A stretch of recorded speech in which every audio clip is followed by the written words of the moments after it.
Joining us from Melbourne is Adam Pascale, a chief scientist at Seismology Research Center. Adam, it's good seeing you. Thank you for your time. First, I gotta ask, are you surprised at the strength of Monday's tremor? I mean, was it an earthquake or was it an aftershock? I guess the question about whether it's an aftershock or not is debatable. I mean, it's an academic exercise, really. The stress in that area has all changed since the first earthquake, and any subsequent earthquake in that short time after the original earthquake, to many, is considered an aftershock, but it doesn't lessen the impact of this terrible event. Can you describe what exactly is happening under the Earth's crust to result in such a strong aftershock?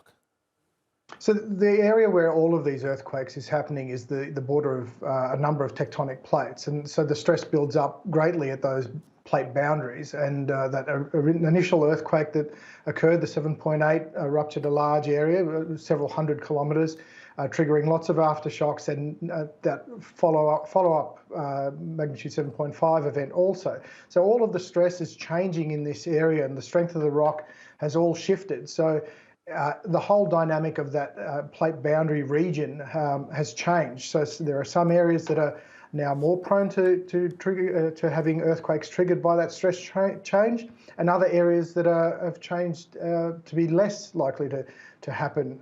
But the modelling of that is quite difficult, and it will take a while to settle into which areas are more prone. But certainly aftershocks to this event and to the original events are expected to continue for weeks, if not months. Interesting. You know, since these first earthquakes 2 weeks ago, we've been told quite often, we've debated quite often, the idea that aftershocks will lessen considerably and constantly as the weeks and months pass. Based on your experience, based on what you've been looking at, your analysis of the situation, the fault lines that Türkiye sits on, do you expect possibly more strong aftershocks like the ones we saw on Monday evening?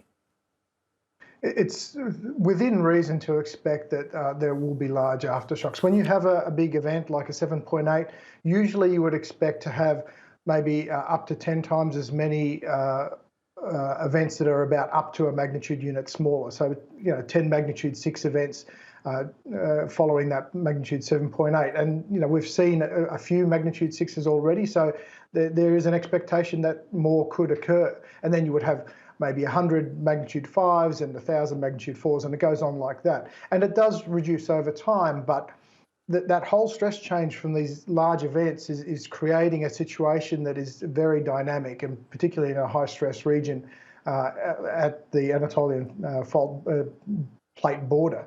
So these earthquakes will definitely continue on. We can't unfortunately predict what the magnitude is, but we do know that some larger events could possibly occur. Adam, we're now getting word that another person has been reported dead, so the death toll has now been raised from 3 to 4 after Monday's quake, unfortunately. Seismology technology, do you see anything in the near future in terms of better forecasting, or just forecasting period, when and where an earthquake is going to strike? Unfortunately, at the moment, there is no technology that is monitoring the amount of stress that is building up under the Earth. You've got to think that most of these earthquakes are happening at 10 kilometres deep, roughly.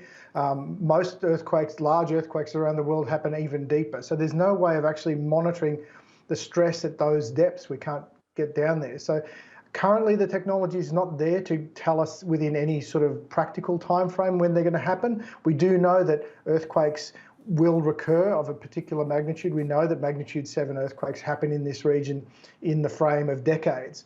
But to tie that down to something that people can actually prepare for is currently impossible. Okay.